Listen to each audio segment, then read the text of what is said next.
Hello everyone. इससे पहले आपने हमारा वीडियो देखा होगा जिसमें हमने गॉस थ्योरम को के लिए एक डेरिवेशन फाइंड आउट किया था और ये जाना था कि गॉस थ्योरम क्या होता है। अगर आपने हमारा प्रीवियस वीडियो नहीं देखा है तो सबसे पहले आप उसे देख लीजिए ताकि आपको उसके एप्लीकेशंस और साथ ही साथ जो हम एक और टॉपिक पढ़ने जा रहे हैं जो कि है Coulomb's law with the help of Gauss theorem. हम गॉस थ्योरम के हेल्प से ही निकालेंगे कूलॉम लॉ, ठीक है। तो आपने अगर नहीं पढ़ा है तो पहले आप वो देख लीजिए ताकि आपको इसे समझने में आसानी हो सके, क्योंकि यहाँ पे हम पूरी तरह से गॉस थ्योरम का ही यूज़ करने वाले हैं। तो आइए इसे स्टार्ट करते हैं। यहाँ पर आपको ये डायग्राम दिख रहा है, ठीक है। यहाँ पे सपोज कर लीजिए एक पॉइंट Q है और इससे R दूरी पर कोई पॉइंट P है। ये आपको R दूरी दिख रही है, यहाँ पे कोई पॉइंट P है। हमने एक बहुत छोटा सा एरिया लिया है और इस एरिया पर हमको निकालना है इलेक्ट्रिक फील्ड की इंटेंसिटी, ठीक है। और ये जो आपका Q चार्ज है उससे R दूरी पर कोई पॉइंट है P, जहाँ पर हमको निकालनी है उस छोटे से एरिया पर जो इलेक्ट्रिक फील्ड लग रहा है उसकी इंटेंसिटी।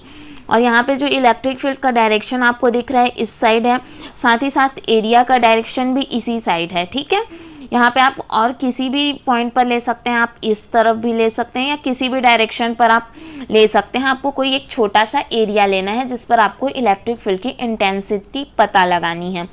तो यहाँ पे आपका इलेक्ट्रिक फील्ड का इंटेंसिटी हो जाएगा 1/4πε0 Q/r²।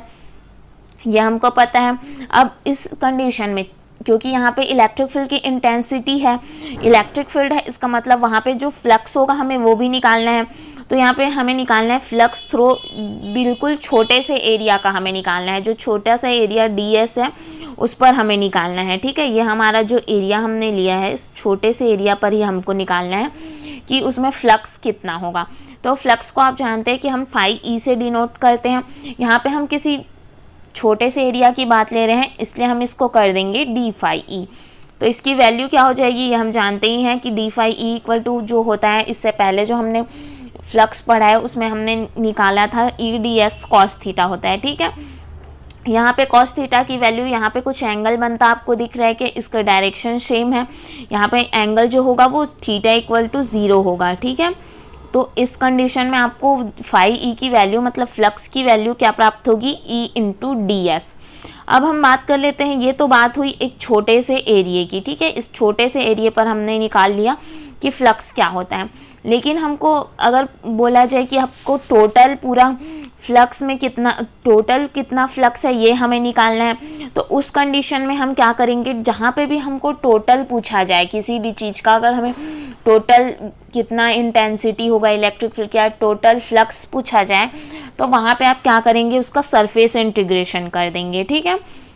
तो आप इसका सरफेस इंटीग्रेशन करेंगे तो आपको क्या मिलेगा, सरफेस इंटीग्रेशन में आप किसका करेंगे, डी फाई ई का करेंगे, क्योंकि आप एक छोटे से एरिया के फ्लक्स का करेंगे तो आपको पूरा टोटल एरिया का मिल जाएगा। तो यहाँ पे आप डी फाई ई, और डी फाई ई की वैल्यू आपको पता है ई इंटू डी एस है, तो आप इसको पुट कर लीजिए तो आपका ई जो है वो बाहर हो जाएगा क्लोज। यहाँ पे आपका जो सरफेस इंटीग्रेशन में बचेगा ds बचेगा, ठीक है। और एक चीज़ हम जानते हैं, डी जो close surface integration of ds होता है वो टोटल सरफेस एरिया होता है, ये हमें पता है, ठीक है। और टोटल सरफेस एरिया का जो फॉर्मूला होता है वो 4πr² होता है, ये भी हमें मालूम है।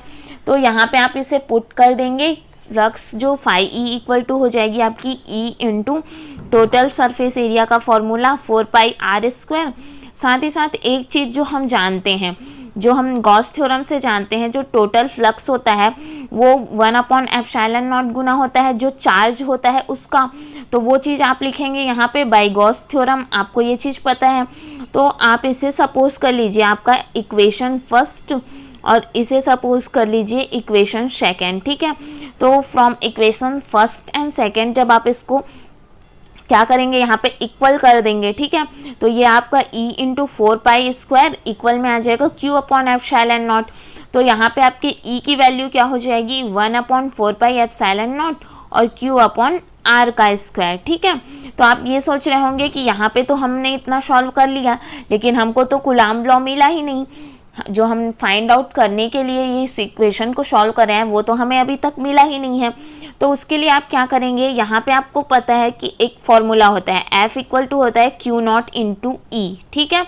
तो यहाँ पे आप Q नॉट की वैल्यू, यहाँ पे आप Q नॉट तो एज इट इज़ करेंगे, ये जो E है इस E की वैल्यू आप यहाँ से पुट अप कर देंगे, ठीक है। तो E की वैल्यू आप पुट करेंगे तो ये क्या हो जाएगी 1/4πε0 Q अपॉन आर स्क्वायर। साथ ही साथ आपका ये जो Q नॉट है ये ऑलरेडी है, तो यही जो आपका होता है वो कूलॉम लॉ होता है। आपने इससे पहले जो हमने नॉर्मल कूलॉम लॉ निकाला है वो आप देखिएगा, यही जो होता है हमारा कूलॉम लॉ होता है, ठीक है, जो हमने फाइंड आउट कर लिया। होप ये आपको समझ आया होगा कूलॉम लॉ, क्योंकि ये बहुत इंपॉर्टेंट क्वेश्चन है और आपको इसे अच्छे से प्रैक्टिस कर लेना है, ये एग्ज़ाम में पूछे ही जाते हैं, ठीक है। इसे एक बार हम रिवाइज कर लेते हैं। सबसे पहले आपको इस एरिया पर इलेक्ट्रिक फील्ड की इंटेंसिटी फाइंड आउट करनी है, देन आपको फ्लक्स निकालना है एक छोटे से एरिया का, ठीक है।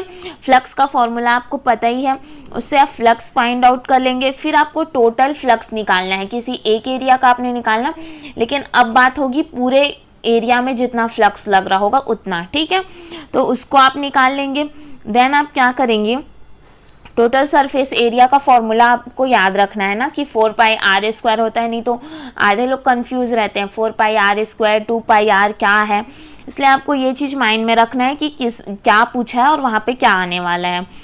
उसके बाद आप क्या करेंगे, यहाँ पे आपको फ्लक्स मिलेगा और फ्लक्स के आप एक और चीज़ जानते हैं गॉस थ्योरम से, उन दोनों को आप इक्वल करेंगे देन सॉल्व करेंगे तो आपको मिल जाएगी। और आपको ये भी याद रखना है ये वाला फॉर्मूला जो आपका है F equal to Q naught into E. तो यहाँ पे E की वैल्यू आपको ऑलरेडी पता है, बस आपको Q नॉट की जगह को एज इट इज़ रखना है, देन आपका जो कूलॉम लॉ है वो आपको मिल जाएगा। ये जो है आपका कूलॉम लॉ है, ठीक है। अब नेक्स्ट जो हम देखने जा रहे हैं वो है application of Gauss theorem. Gauss theorem का एप्लीकेशन हम देखेंगे, ठीक है। गॉस थ्योरम के एप्लीकेशन का यूज़ कहाँ होता है, जैसे कि हम गॉस का जो थ्योरम है उसको हम कहाँ कहाँ यूज़ कर सकते हैं, ये चीज़ अगर हमको जानना है तो उसके लिए हम यूज़ करते हैं एप्लीकेशन ऑफ गॉस थ्योरम। हमें ये पता होना चाहिए कि उसका हम कहाँ कहाँ यूज़ कर सकते हैं, ठीक है। तो इसको यूज़ करने के लिए भी आपको नोट में कुछ कुछ बातें याद रखनी है कि किस कंडीशन में आप गॉस के थ्योरम को अप्लाई कर सकते हैं और जो भी आपको डेरिवेशन निकालनी है वो आप निकाल सकते हैं, ठीक है। तो इसके लिए दो बातें हम देख लेते हैं। फर्स्ट चीज़ जो है वो ये है कि Gauss theorem is valid for a closed surface of any shape. आपको गॉस थ्योरम अगर कहीं भी अप्लाई करना है तो वो वैलिड होगा सिर्फ और सिर्फ क्लोज्ड सरफेस के लिए, ठीक है। क्लोज सरफेस मतलब ये आपका कोई क्लोज सरफेस है, सपोज कर लीजिए, और यहाँ पे कोई चार्ज है आपका, ठीक है, +Q चार्ज है, ये हमने सपोज किया। तो यहाँ पे अब आपको अगर ऐसी इस डायग्राम में आपको बोला जाए कि आपको यहाँ पे गॉस थ्योरम अप्लाई करके कुछ भी चीज़ फाइंड आउट करनी है, इलेक्ट्रिक फील्ड की इंटेंसिटी या एनीथिंग, तो आप इस कंडीशन में इसे फाइंड आउट नहीं कर सकते। गॉस थ्योरम को अप्लाई करने के लिए ज़रूरी है यहाँ पे उसका क्लोज सरफेस में होना। तो क्लोज सरफेस किस कंडीशन में होगा, इस जो आपको यहाँ पे चार्ज दिख रहा है उसको आप कुछ इस तरह से कर दें तो ये आपका क्या हो जाएगा, ये आपका अब हो गया, अब के कंडीशन में ये क्लोज्ड सरफेस हो गया। तो इस कंडीशन में आप यहाँ पे गॉस का थ्योरम का यूज़ कर सकते हैं और किसी भी चीज़ की अगर आपको इंटेंसिटी फाइंड आउट करनी है तो आप फाइंड आउट कर सकते हैं, ठीक है। ये हो गई पहली बात। अब हम दूसरी बात देख लेते हैं। If the net charge enclosed bye a close surface, वो जब 0 है, ठीक है, चार्ज की वैल्यू 0 है, तब हमारा जो फ्लक्स का वैल्यू होगा वो 0 होगा। ये तो हमें पता ही है, इसे आप यहाँ पे एक डायग्राम देखिए उससे आप समझिएगा। सपोज कर लीजिए कि यहाँ पे हमारे पास कोई स्फीयर है, ठीक है। अब स्फीयर के अंदर पर कोई चार्ज है, यहाँ पे सपोज कर लीजिए कि कोई चार्ज है, तो इस कंडीशन में जो चार्ज है आपका वो उस स्फीयर के अंदर है, मतलब सपोज आपका कोई फुटबॉल है उसके अंदर अगर कोई चार्ज है तो वहाँ पे चार्ज की जो वैल्यू होगी, चार्ज क्योंकि अंदर है तो उसकी वैल्यू क्या होगी, 0 ही होगी वहाँ पे। तो इस कंडीशन में जो आपका फ्लक्स का वैल्यू क्या होगा, 0 होगा, क्योंकि वो सरफेस से होकर जा ही नहीं रही है। तो इस कंडीशन में क्या हो जाएगा, हमारा फ्लक्स का वैल्यू 0 हो जाएगा। और चार्ज की वैल्यू आपकी 0 है, तो चार्ज की वैल्यू से आपका फ्लक्स का वैल्यू कैसे डिपेंड करता है आपको पता ही होगा। गॉस के थ्योरम से हम जानते हैं कि phi E is equal to क्या होता है, क्यू अपॉन एप्सिलॉन नॉट। यहाँ पे क्यू चार्ज की वैल्यू ऑलरेडी 0 है क्योंकि वो क्या है, अंदर है, उसके इनवर्ट डायरेक्शन में है, तो यहाँ पे वैल्यू क्या हो गई, 0 होगी उसकी। तो यहाँ पे आपका टोटल फ्लक्स जो फाई ई की वैल्यू है वो भी 0 हो जाएगी। ठीक है, ये कुछ दो बातें हैं जो आपको माइंड में रखनी है गॉस थ्योरम को अप्लाई करने से पहले। ठीक है, ये आपको पता होगा तो आप आसानी से आपको आगे के स्टेप समझ आएंगे कि कब कैसे और क्या करना है। अब हम ये देख लेते हैं कि ये दोनों में अगर हम फ़र्क देखें तो फ़र्क क्या है। ये जो आपको दिख रहा है, ये हमने जो इसे सरफेस से किया, हमें क्लोज सरफेस जो किया वो ये क्या है, ये इसे हम कह सकते हैं ये गॉसियन सरफेस है। ठीक है, जो सरफेस क्या कर रहा है, किसी भी चार्ज को इनक्लोज कर रहा है, ये इनक्लोज कर रहा है। हमारे पास चार्ज क्यू था, उसको इनक्लोज किया, तो इसको हम क्या कहेंगे, गॉसियन सरफेस कहेंगे। ठीक है, और अगर हम दूसरे कंडीशन को समझने की कोशिश करें तो सपोज आपके पास कोई सिलेंडर है, यहाँ पे कोई चार्ज है, चार्ज पार्टिकल है। ठीक है, तो इनवर्ड में है, ये अंदर की ओर है, तो इस कंडीशन में जो चार्ज होगा वो क्या होगा, 0 होगा। और चार्ज 0 होगा, इसका मतलब फ्लक्स का वैल्यू 0 होगा। अब हम ये बात जानें कि फ्लक्स की वैल्यू क्यों 0 होगी, तो सरफेस से होकर जब जाएगी ही नहीं तो फ्लक्स की वैल्यू क्या 0 ही होगी। वही दो बातें थी जो आपको गॉसेस थ्योरम को अप्लाई करने से पहले माइंड में रखनी है। ठीक है, तो अब हम गॉस थ्योरम को सबसे पहले अप्लाई करेंगे। हमारा फर्स्ट कंडीशन हम देखेंगे जिस पर हम गॉस थ्योरम को अप्लाई करने जा रहे हैं। तो हमें यहाँ पे इलेक्ट्रिक फील्ड फाइंड आउट करनी है due to an infinity long straight charge wire. हमारे पास एक इन्फिनिटी लॉन्ग स्ट्रेट जो है चार्ज वायर रहेगा जिस पर हमको इलेक्ट्रिक फील्ड बताना है कि इलेक्ट्रिक फील्ड कितना लगेगा, क्या हो रहा है। तो चलिए इसे हम फाइंड आउट कर लेते हैं। ये आपको डायग्राम दिख रहा होगा। ठीक है, डायग्राम से ही हम बातें स्टार्ट करते हैं। इस डायग्राम में क्या है, यहाँ पे आपको एक स्ट्रेट वायर दिख रहा है, जो चीज़ आपको यहाँ पे बोला गया है infinity long straight charge wire. ठीक है, ये आपको ये जो है आपका ये स्ट्रेट चार्ज वायर है जो कि पूरी तरह से क्या है, पॉजिटिवली चार्ज्ड है। अब ये पॉजिटिवली चार्ज हमारा वायर है। ठीक है, वायर को आप ये मान लीजिए कि आपके पास कोई सिलेंडर है और उसका हम एक बीच का वायर लिए हैं जिस पर हमको बताना है कि इलेक्ट्रिक फील्ड कितना लग रहा है। ठीक है, तो इससे r दूरी पर हम एक बहुत छोटा एरिया लेंगे, वो छोटा सा एरिया होगा P। ठीक है, इससे r दूरी पर जो हमने एरिया लिया है P, उस छोटे से एरिया पर ही हमें बताना है इलेक्ट्रिक फील्ड की इंटेंसिटी।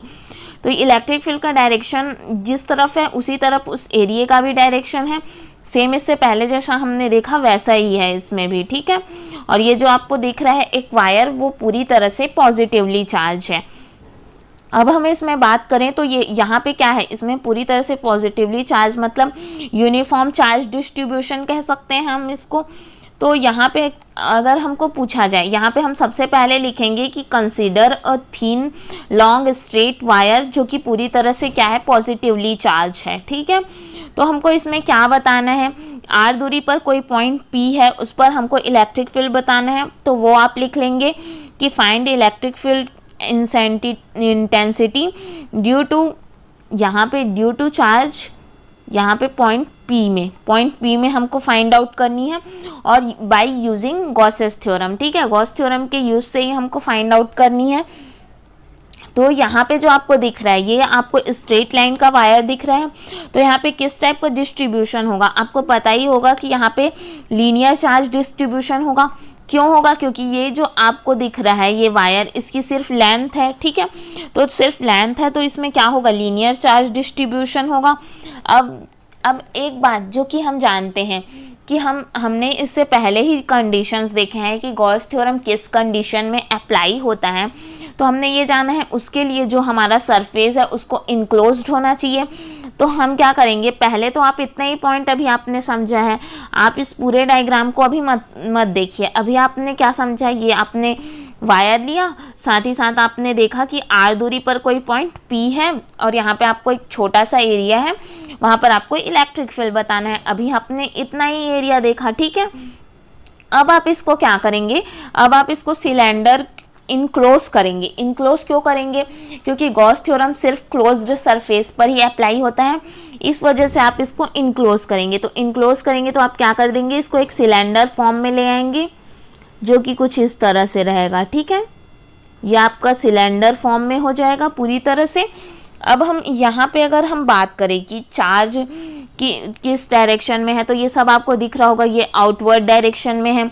इधर भी हम देखें तो आउटवर्ड डायरेक्शन में है। अगर हम अप की बात करें तो ये ऊपर की तरफ जो आपको दिख रहा है, उस कंडीशन में क्या होगा, जो भी इसका डायरेक्शन होगा वो ऊपर की तरफ होगा। वहीं अगर हम नीचे की बात करें तो इस कंडीशन में नीचे की तरफ होगा इसका डायरेक्शन। ठीक है, तो यहाँ पे अब हम देख लेते हैं कि ये चीज़, इसके बाद हम लिखेंगे कि we have to choose a Gaussian surface. हमने गॉसियन सरफेस चूज किया, क्यों किया, क्योंकि हमको गॉसियन सरफेस मतलब हमारे पास एक इनक्लोज सरफेस होना चाहिए उसे फाइंड आउट करने के लिए। ठीक है, surface to enclose the point, हमने इस पॉइंट जो P है उसको पूरी तरह से इनक्लोज कर लिया। अब हमने इनक्लोज कर लिया तो अब हम यहाँ पे आसानी से गॉस का थ्योरम लगा सकते हैं। ओके, तो यहाँ पे आपको 3 सरफेस दिख रहा होगा। 3 सरफेस कैसे, अब आपको ये लग रहा होगा, तो यहाँ पे इस डायग्राम को आप छोड़िए, अभी ये डायग्राम आप देखिए, ये आपको नॉर्मल कुछ सिलेंडर है। ठीक है, तो इस सिलेंडर में आपको कितने सरफेस दिखेंगे, अगर मैंने कहा कि सिलेंडर में आपको कितने टोटल सरफेस दिखेंगे तो आप कहेंगे 3। 3 कैसे होगा, ये जो आपका बीच का होगा, ठीक है, यहाँ पे आपका कोई वायर है सपोज कर लीजिए, तो ये जो बीच का आपका होगा वो S1 होगा। ये S1 क्या होगा, ये आपका कर्व सरफेस होगा। ठीक है, बीच का जो सरफेस है यहाँ पे ये आपका कर्व सरफेस होगा, ये आपका क्या होगा, S1 होगा। और इधर आपको ऊपर भी एक सरफेस, आपको सिलेंडर जो मुड़ा है तो उसके अप में भी आपको एक सरफेस दिख रहा है, इधर बॉटम तरफ भी एक सरफेस दिख रहा है। तो ये जो अप वाला होगा उसको सपोज कर लीजिए S2, और ये जो नीचे बॉटम में दिख रहा है उसको सपोज कर लीजिए S3। तो हमारे पास टोटल कितने सरफेस हो गए, इट हैज़ 3 सरफेस। वही चीज़ यहाँ पे आपको कहा गया है। ये डायग्राम ऑलरेडी इतना हमने डायग्राम में समझ चुका है, तो उसे लेंदी करने के बजाय हम यहाँ पे देख सकते हैं। ठीक है, आप चाहें तो हम डायग्राम में भी बता सकते हैं। यहाँ पे जो आपका होगा ये S1 होगा, और ये आपका S2 होगा, और ये वाला जो होगा आपका S3 होगा। ठीक है, ये चीज़ आपको याद रखना है ना, जो आपको बीच का दिख रहा है वो कर्व सरफेस है। आप जब नॉर्मल सिलेंडर देखते हैं उस कंडीशन में आप देखेंगे तो आपको एक अप दिखता है ऊपर का, एक नीचे बॉटम दिखता है, और बीच का जो पॉइंट होता है वो उसको हम कर्व सरफेस बोलते हैं। तो इट हैज़ 3 सरफेस। जो आपका S1 है, S1 मतलब कौन सा, बीच का जो पॉइंट है वो क्या है, आपका कर्व सरफेस है। और अगर हम S2 और S3 मतलब जो अप है और बॉटम है उसकी बात करें तो वो क्या है, फ्लैट सरफेस है। ठीक है, तो हम नेक्स्ट इसको हम वो कर लेते हैं रिमूव, ताकि आपको नोट्स बनाने में आसानी हो।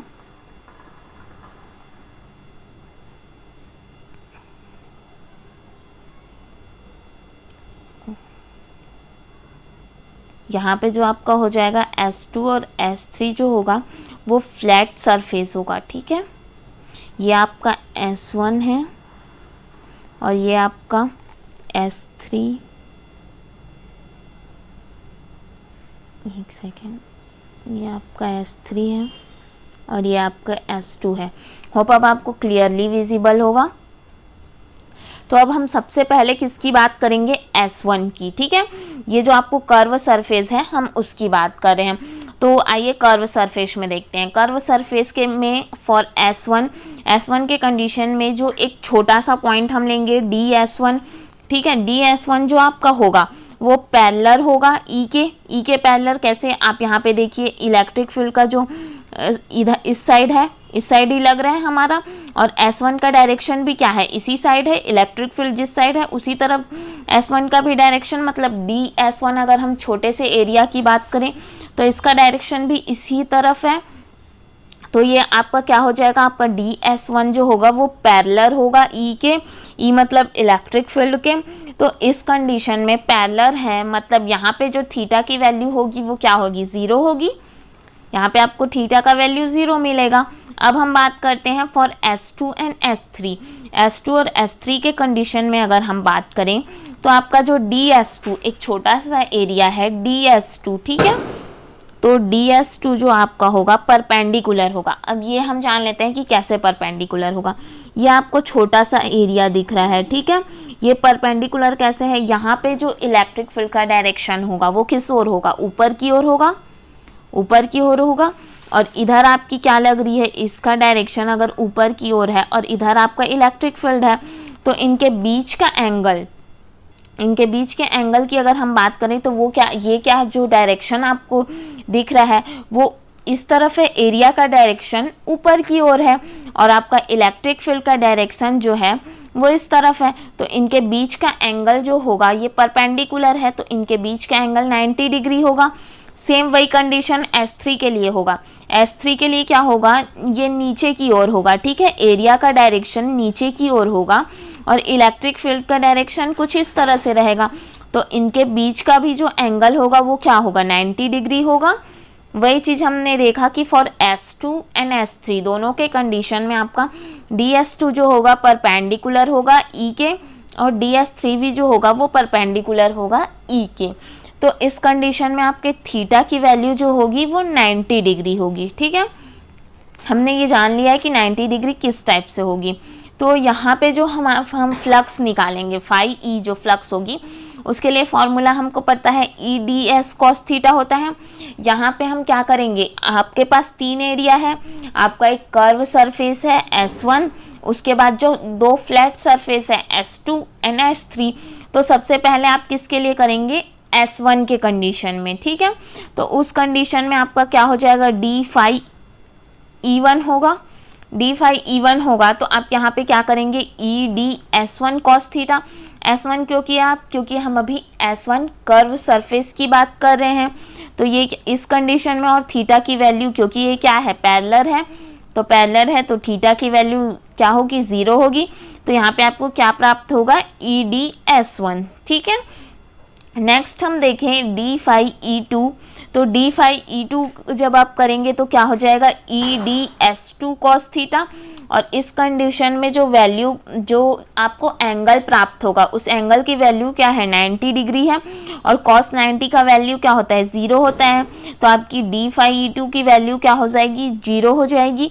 उसी प्रकार D फाई E3 की वैल्यू भी क्या होगी, 0, ठीक है। इसका मतलब क्या है कि हमको सिर्फ और सिर्फ कर्व सरफेस मिलेगा। Hence only curved surface contribute towards the total flux। मतलब जब हम टोटल फ्लक्स निकालेंगे तो हमको सिर्फ और सिर्फ कर्व सरफेस में निकालना है, ठीक है, कि उस कर्व सरफेस में टोटल कितना फ्लक्स होगा, हमें वो ही फाइंड आउट करनी है। तो हमारा ये तो आसान हो गया कि हमको अब पता चल गया कि हमें फ्लैट सरफेस में जो मिल रहा है वैल्यू 0 मिल रहा है, तो हमें सिर्फ और सिर्फ जो कर्व सरफेस है उस पर ही फाइंड आउट करनी है।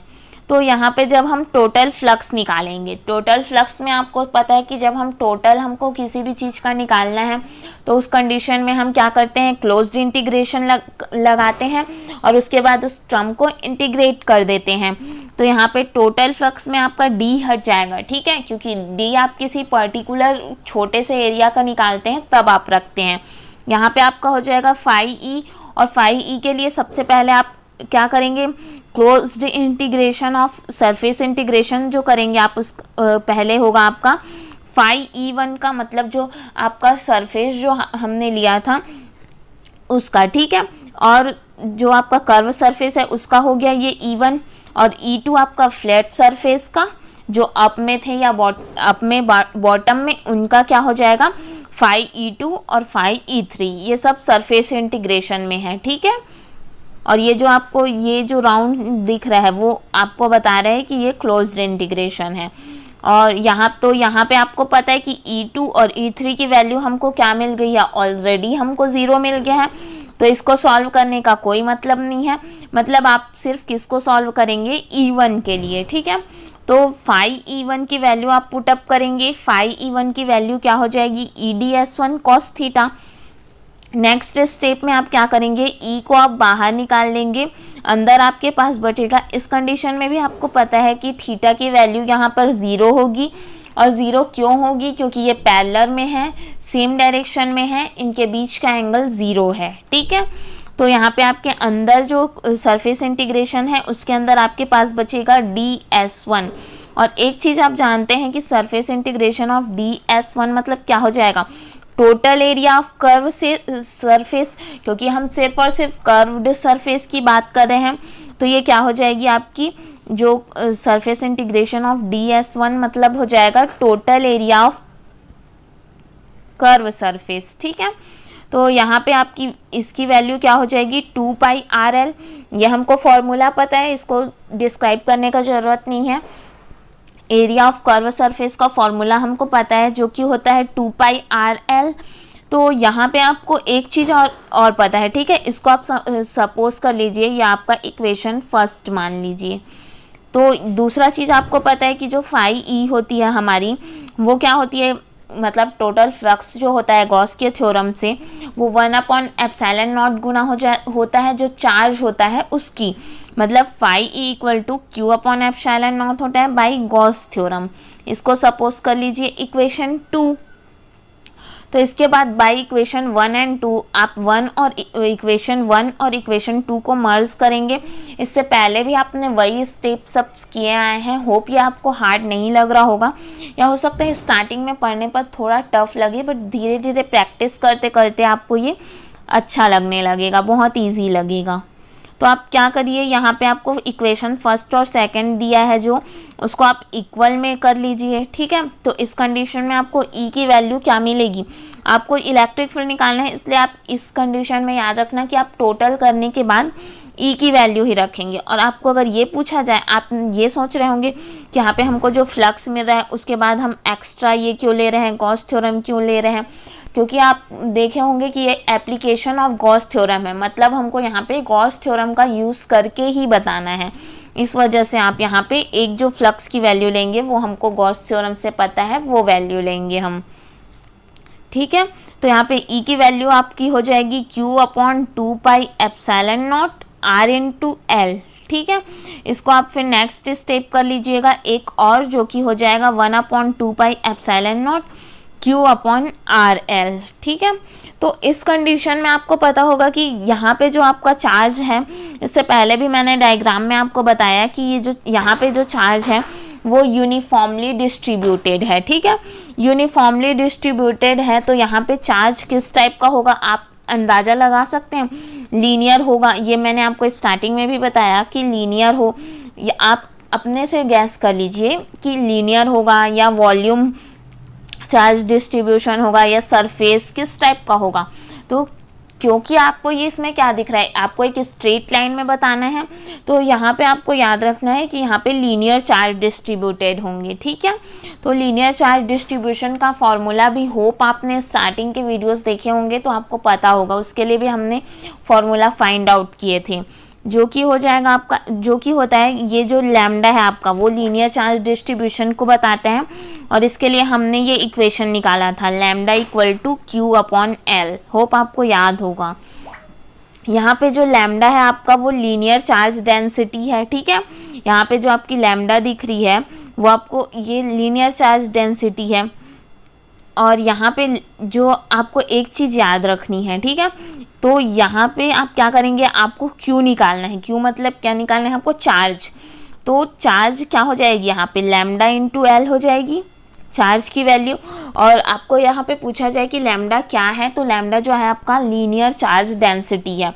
वहीं अगर हम बात करें, 2-3 प्रकार की चार्ज डेंसिटीज़ भी हमने पढ़ी थी, लीनियर पढ़ी थी, वॉल्यूम पढ़ी थी, सरफेस पढ़ी थी। किसी के लिए हमने सिग्मा शाइन का भी यूज़ किया था। होप आपको याद होगा, नहीं होगा तो आप रिवाइज करते चलिए साथ साथ में कि सरफेस के लिए आप सरफेस डेंसिटी पूछेगा तो आप क्या लेंगे, वॉल्यूम के लिए आप क्या लेंगे, किस में सिग्मा आएगा, किस में क्या आएगा, आपको माइंड में रखना है। इसके कंडीशन में लीनियर चार्ज डेंसिटी के कंडीशन में आप लैम्डा लेंगे। ठीक है, तो यहाँ पे आपको ई की वैल्यू जो आपने निकाली है, ये इक्वेशन आपको दिख रहा होगा, E is equal to 1/2 pi epsilon naught Q upon R L. ठीक है, तो यहाँ पे आपको क्यू की वैल्यू दिख रही है लैम्डा इंटू एल, तो उसको आप पुट कर दीजिए यहाँ पे आप लैम्डा इंटू एल, और नीचे में आपका आर एल जो एज इट इज़ है वो वैसे ही रहेगा यहाँ पे। तो इसके नेक्स्ट स्टेप में क्या होगा, आपका L और L जो है वो कैंसल आउट हो जाएगा, तो आपके पास E इक्वल टू बचेगा lambda upon 2 pi epsilon not और R। ठीक है, ये वैल्यू आपकी बचेगी। तो इस इक्वेशन से आप क्या बता सकते हैं कि आपका जो इलेक्ट्रिक फील्ड है वो इन्वर्सली प्रोपोर्शनल है R के। ठीक है, ये चीज़ आप इस इक्वेशन से बता सकते हैं। आपको दिख रहा है ये R नीचे की ओर, मतलब आप ये तो कह ही सकते हैं कि जो आपकी इलेक्ट्रिक फील्ड की इंटेंसिटी है वो इन्वर्सली प्रोपोर्शनल है R के। मतलब जितना डिस्टेंस बढ़ते जाएगा, वो डायग्राम में जो R थी वो R डिस्टेंस जितनी ही बढ़ते जाएगी उसकी इंटेंसिटी क्या होगी, उतनी ही कम होगी। वही चीज़ हम यहाँ पे देख पा रहे हैं कि जैसे जैसे हमारा R का वैल्यू बढ़ेगा, मतलब डिस्टेंस बढ़ेगा, तो इंटेंसिटी कम होगी। वहीं अगर अपोजिट डिस्टेंस अगर कम हो रहा है तो उसकी इंटेंसिटी क्या होगी, बढ़ते जाएगी। एक चीज़ आपको और याद रखना है, ठीक है, कि जब हमारे पास प्लस क्यू चार्ज होता है, ये कुछ बातें हैं इम्पॉर्टेंट, इतना आपको होप समझ आया होगा। ये पहला एप्लीकेशन हो गया। गॉस थ्योरम के हम 2 एप्लीकेशंस और देखेंगे, जो 2 अन्य एप्लीकेशन जो होंगे हम उसको नेक्स्ट वीडियो में देखेंगे। अभी के लिए बस इतना ही। कुछ बातें जो थी इम्पॉर्टेंट वो मैं और बता देती हूँ आपको, कि जब प्लस क्यू चार्ज आप लोगे, ठीक है, तो प्लस क्यू चार्ज के कंडीशन में क्या होगा, जो इलेक्ट्रिक फील्ड का अगर डायरेक्शन की हम बात करें तो इलेक्ट्रिक फील्ड की डायरेक्शन क्या होगी, आउटवर्ड होगी। ठीक है, जब आप प्लस क्यू चार्ज लेंगे तो इसकी डायरेक्शन जो होगी आउटवर्ड होगी। इसका मतलब आप ये कह सकते हैं जो आपके लैम्डा की वैल्यू होगी वो ग्रेटर देन 0 होगी। और वहीं जब आपके पास माइनस क्यू चार्ज लोगे आप, माइनस क्यू चार्ज में आपने देखा भी होगा, इससे पहले हमने कई डेरिवेशंस किए हैं, कुछ आउटवर्ड वाले, कुछ इनवर्ड वाले। तो इस कंडीशन में जो आपका इलेक्ट्रिक फील्ड होगा वो इनवर्ड डायरेक्शन में होगा। ठीक है, तो इनवर्ड डायरेक्शन में होगा तो इस कंडीशन में लैम्डा की वैल्यू जो होगी वो लेस देन 0 होगी। ये जो बातें थी इम्पॉर्टेंट आपको बतानी थी। यहाँ पे हमने प्लस क्यू चार्ज देखा था, तो वही चीज़ बस आपको बताना था कि कब आउटवर्ड डायरेक्शन में होता है, कब इनवर्ड डायरेक्शन में। होप आपको आज का सेशन समझ आया होगा। अगर आपको डाउट है तो आप हमें कमेंट सेक्शन पर बताइएगा। Thank you so much guys. और अगर वीडियो आपको अच्छा लगा तो लाइक और शेयर कीजिए।